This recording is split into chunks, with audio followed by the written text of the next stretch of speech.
I'll link this in my Tackle Warehouse link if you guys want to pick up a couple bags of it. It's a very unique lure. It's super big. The thing is like probably three quarters of an inch thick. It's a thick bait, big swim bait, big giant swim bait.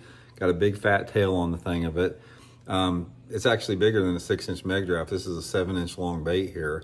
And there's two different ways I want to talk about fishing this based upon time of the year and the situation that you're into.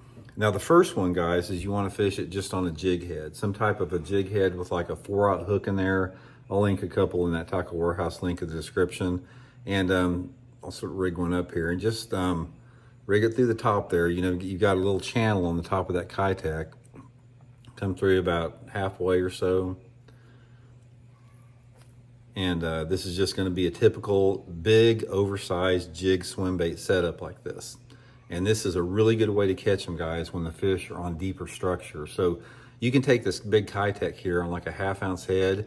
And if you're catching fish on like main lake points or river ledges or drop offs, anything like that, that you're fishing like, say, a deep diving crankbait on, you're dragging a football head jig, or you know, you're throwing a Carolina rig on, any type of offshore structure where the fish are out sort of in that 10 to 30 foot zone, take this big 7-inch Kitech, guys, throw it out there, let it hit the bottom, and just slowly crawl it just off the bottom there. You want to keep it just a couple inches off the bottom.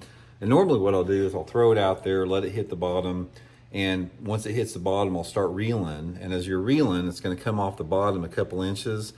And if I lose contact with the bottom, I always want to take time, let it drop back down to the bottom, because that gives me an idea how far the bait is off the bottom.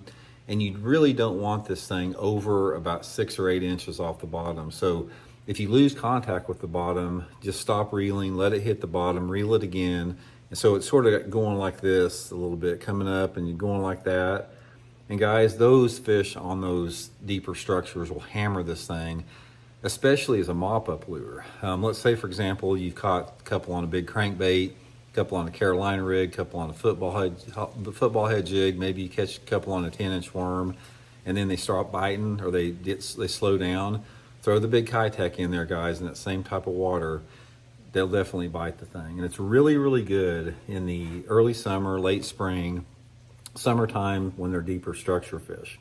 Okay, now the other way I like to fish it, and I do it about 50-50, is take it and put it on an offset hook, like just some type of an offset worm hook. This one's too small here. I'd recommend like a 5 or 6/0 hook. And this is going to be for fishing shallow with it. Now, you're gonna put it on like this,